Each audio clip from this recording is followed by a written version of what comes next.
Is it awkward yet? It's interesting how uncomfortable we are with silence.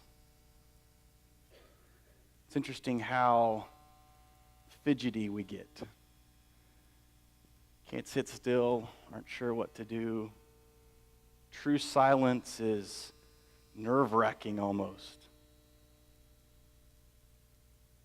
And yet, I think that may be one of the great struggles in the life of followers today, is that silence has become nerve-wracking. We're so busy. Everything is about efficiency. Everything is about making sure we get done what has to be done, and if we don't get those things done, then it deprives us of sleep. How many of you, it takes you longer than 30 minutes or 45 minutes to fall asleep every single night because you can't stop thinking about all the things you've got to do or didn't get done? Or even when we sleep, how many of us wake up in the middle of the night, sometimes multiple times, thinking about whatever anxieties the next day brings?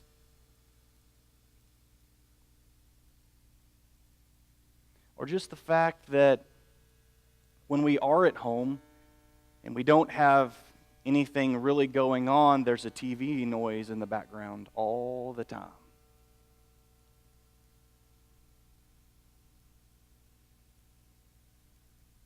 Go to a coffee shop to study, to read. Even this morning as I was sitting at Starbucks and the music is blaring.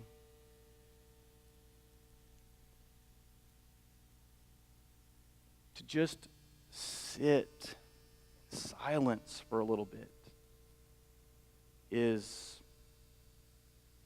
very much a lost discipline in the formation of a disciple. And I want to talk this morning about why I think that is. I want to take you back to James. Open up to James chapter 3 if you've got it.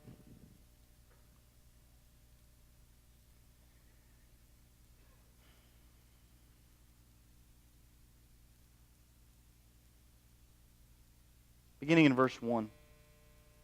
Not many of you should become teachers, my brothers and sisters, for you know that we who teach will be judged with greater strictness. For all of us make many mistakes. Anyone who makes no mistakes in speaking is perfect, able to keep the whole body in check with a bridle. If we put bits into the mouths of horses and make them obey us, we guide their whole bodies. Or look at ships. Though they are so large that it takes strong winds to drive them, yet they are guided by a very small rudder wherever the will of the pilot directs. So also the tongue is a small member, yet it boasts of great exploits.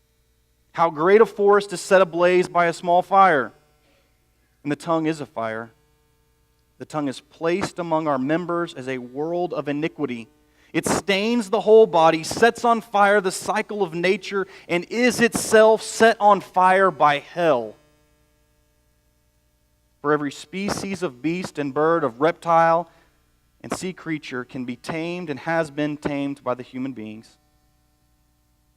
No one can tame the tongue. A restless evil full of deadly poison. With it we bless the Lord and Father, and with it we curse those who are made in the likeness of God. From the same mouth come blessing and cursing. My brothers and sisters, this ought not to be so. Does a spring pour forth from the same opening fresh and brackish water? Can a fig tree, my brothers and sisters, yield olives or grapevine figs? No more can salt water yield fresh. For all of us make many mistakes. But what's interesting is, did you notice what doesn't follow that up? In our world today, it seems like you hear this all the time. Well, it's human nature. We make mistakes, and so that's okay. We're broken, so that's okay. For all of us make mistakes. We all fall short. We all mess up. That's okay. Not for James. He didn't follow that up. Mediocrity is not okay. He's calling us to a much higher standard. Yes, we all make mistakes, but we're not going to settle for mediocrity in following Jesus. We're not going to excuse ourselves from the transformation process of growing up into a people who witness to the beauty of Jesus. He gives us a couple different analogies throughout. Bits put into the mouths of horses, rudders upon ships that can drive and guide the whole thing. These huge, huge ships that with a very small rudder can be pointed and directed and guided wherever the pilot wants to go. So it is with the tongue. Our speech drives the direction and guides our whole selves.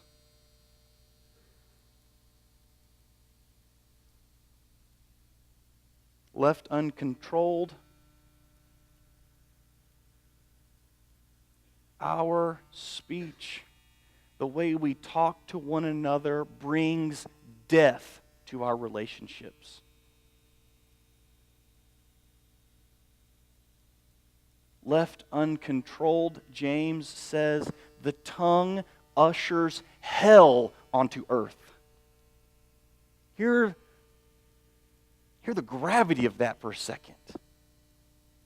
Our speech uncontrolled ushers hell onto earth, into our relationships, into the people that maybe we have a relationship with, maybe we don't, but it brings hell into that interaction.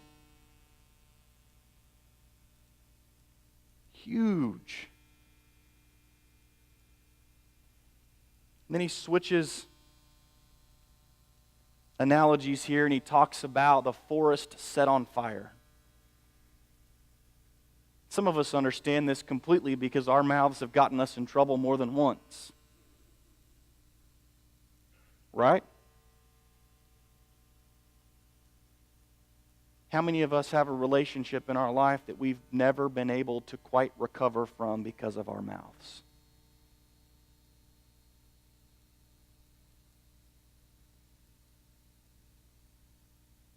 Or even here. Think about your own home for a second.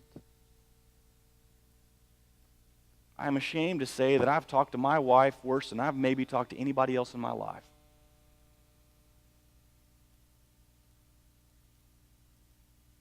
The disrespect I showed my parents as a kid growing up in their home.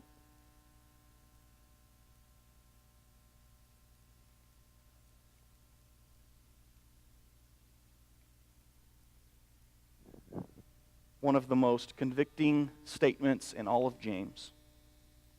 In his entire letter, we bless the Lord and Father, but we continue to curse those made in the likeness of God.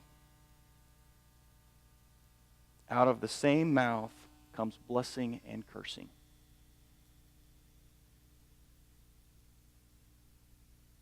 You look at this conversation that he brings up and he says, it's not supposed to be this way.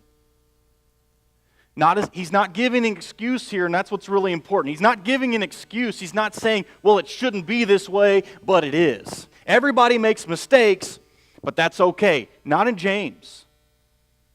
Not here. It isn't supposed to be this way. Period. There's no excuse here for a lack of transformation. He's telling them flat out, it's just not supposed to be like this.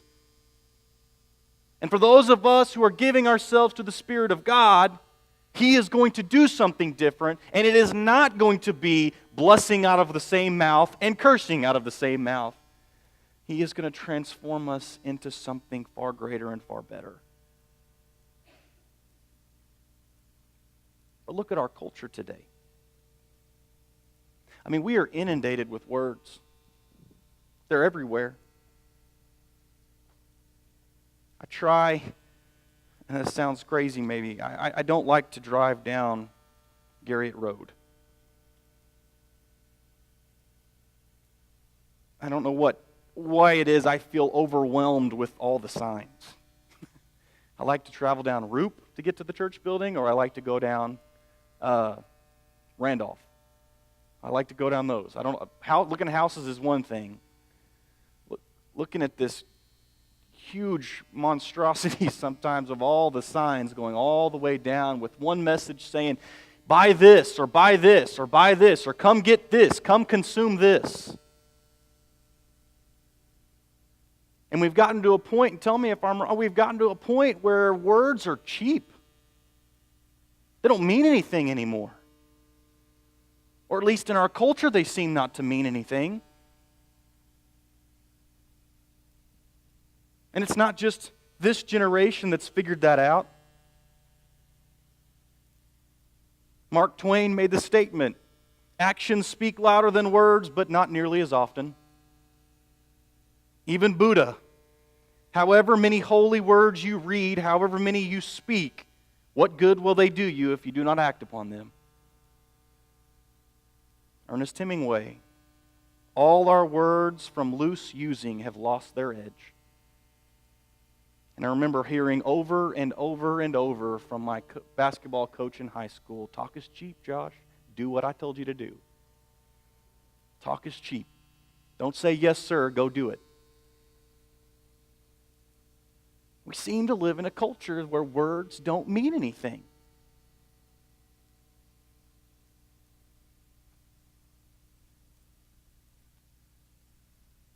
It would seem that words no longer communicate.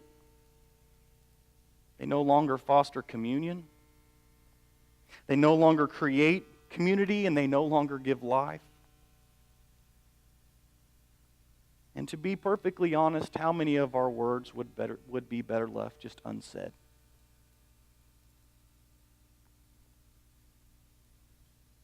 How often, as we just vomit up our emotions and frustrations, does what we say bring life and build community and communicate compassion and kindness? I mean, to be honest, we live in a society right now where it seems like the greatest virtue you can have is to share all of your feelings. How's that working out for us? And that's not to say that there's not a place for verbally expressing your feelings, because I think that there is, and yet for some of us, it's not a virtue, it's a compulsion that we can't control. My grandmother is one of the greatest ladies I've ever met, and you'd be surprised what comes out of her mouth. And her response is, I'm old enough to say what I want. And I'm like, you are old.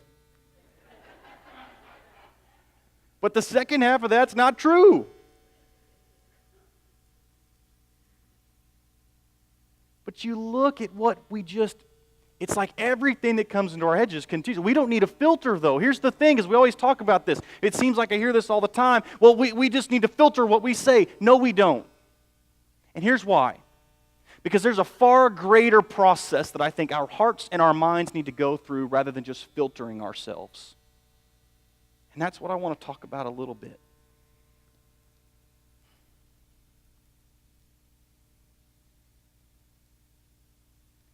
But here's the thing, too. It's not just how we talk about other people. It's how, in some cases, we even communicate God.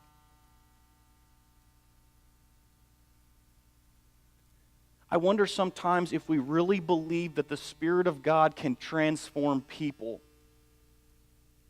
I wonder if we really believe that sometimes, because sometimes I think we use so many words that we just beat the Spirit of God out of the conversation. Because I'm not sure we believe that God's Spirit really redeems people anymore unless we argumentatively rationalize them into a conversion. And we debate and we argue over whatever to get our point across, to convert people to our way of thinking. And that doesn't really work either. Maybe the Spirit of God in His mysterious way really can convert people whether or not we argue them into a conversion. But let's reflect for just a moment on how God communicates. What do you see in Scripture, in the grand story of God? What do you see on how God communicates to people? And what does His communication do and bring forth? Out of the silence, He speaks creation into being. Out of the beauty of His own nature, He brings life when He speaks. And He speaks man into creation and then breathes in him the life. He speaks a covenant with Abram that follows through all the way to Jesus. And in that covenant, hear how John begins his first gospel, or his gospel, the fourth gospel. In the beginning was the Word, and the Word was with God, and the Word was God. He was in the beginning with God. All things came into being through Him, and without Him not one thing came into being. What has come into being in Him was life, and the life was the light of all people. The light shines in the darkness, and the darkness did not overcome it.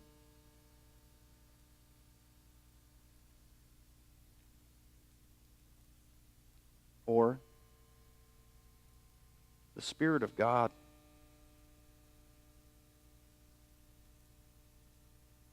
As the Spirit of God is sent into the hearts. You see Paul tell us this, and because you are children, God has sent the Spirit of His Son into our hearts, crying, Abba, Father. Words bring life. Or at least they should. Words build community. They bridge relationships. They speak compassion and kindness.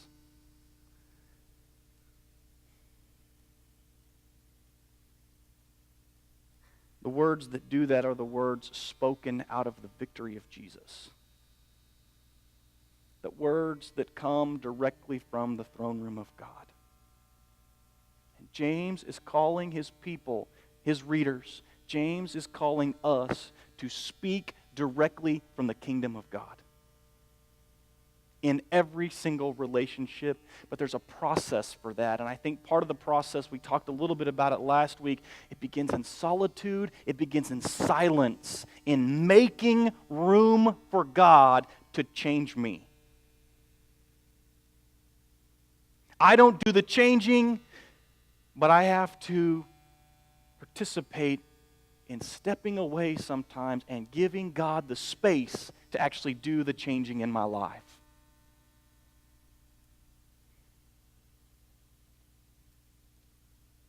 I think the discipline of our speech is learned in silence. Because in our silence, we are able to intentionally focus on our language. And I think that's one of the greatest aspects of learning a disciplined tongue is to spend time in silence, focusing, intentionally thinking about what I say and how I say it.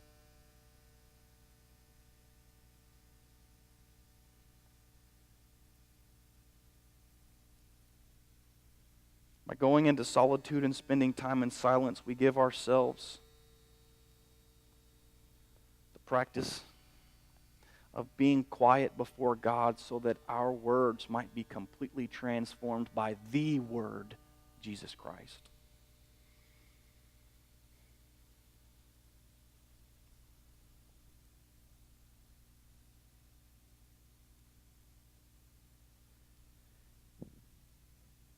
Our speech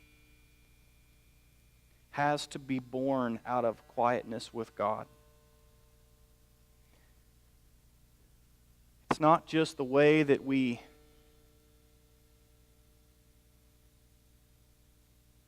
It's not just the way that we talk about God that needs to be changed. It's the way that we speak to one another. I really struggled with this week because this is not a lesson that I do well at.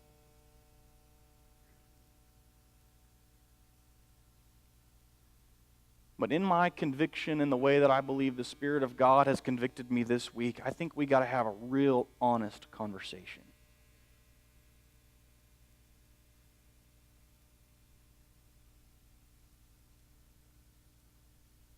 We are a people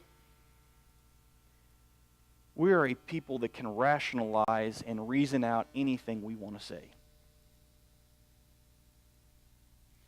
In our times of sharing with one another, we're just sharing a prayer request with one another, and yet we're gossiping about the brokenness in somebody else's life.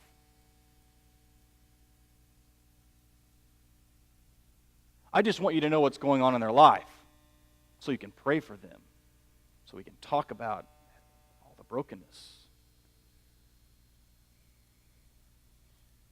Or even when it's not church folks, how often do our comments about the government, about politics, how often do those words bring life and compassion and kindness to the conversation?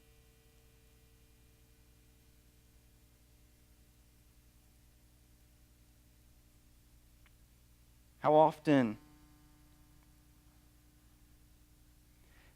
do our conversations and our responses to either our kids or our parents, our friends or our family, our spouses, our co-workers, our bosses, our employees?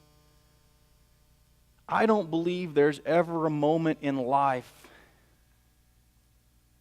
when my language should not convey that Jesus is the Christ, and that love and graciousness sit at the foundation of who I am.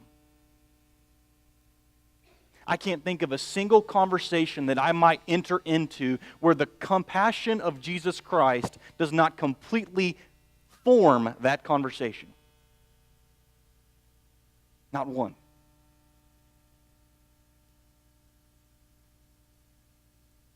But the interesting thing is the discipline of silence that is needed, so that we can take a step back for just a moment and we don't just react to what's being said. We intentionally have entered into a process where the Spirit of God is at work in us and we are giving ourselves to God. I've been in some incredibly confrontational conversations in my life. I've been in some incredible conflictual moments, it seems like, with church conversations and with folks in the church.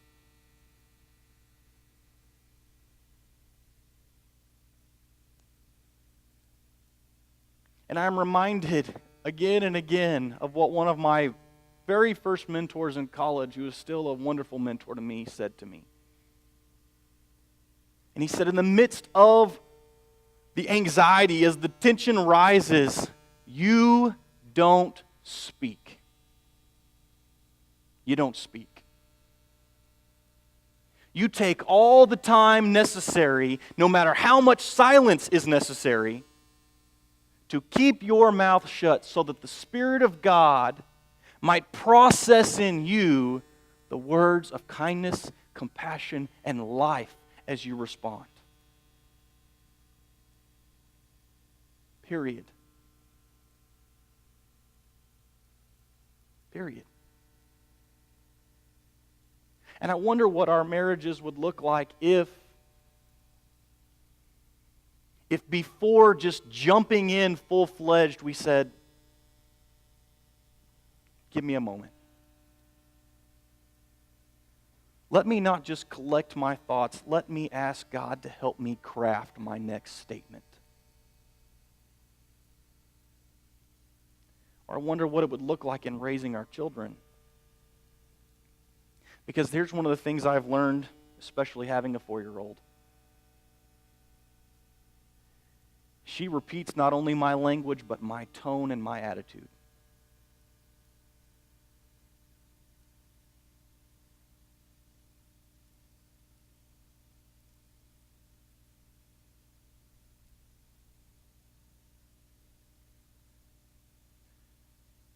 wonder how many of our relationships sitting in this room would look completely different.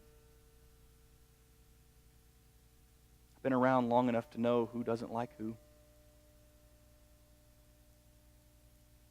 I've been around long enough to know who's got problems with who.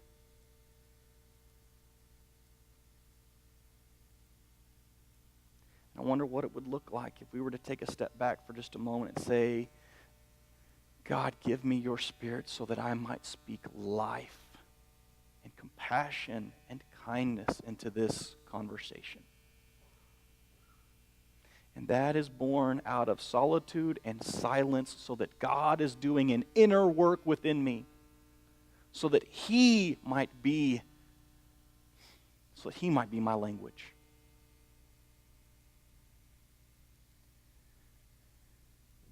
And to use the same force as James. A mouth, including my own, a mouth that brings forth praise to God and cursing to the people made in His image should not be so. If solitude brings about compassion, silence brings about graciousness. Graciousness. Spiritual disciplines that I think we need to be participating in regularly so that we are people who speak the beauty of Christ. Not argue them into our way of thinking, but we speak the beauty of Christ. Compassion, kindness, faithfulness, gentleness. And if you remember the last characteristic of the fruit of the Spirit, self-control. Self-control.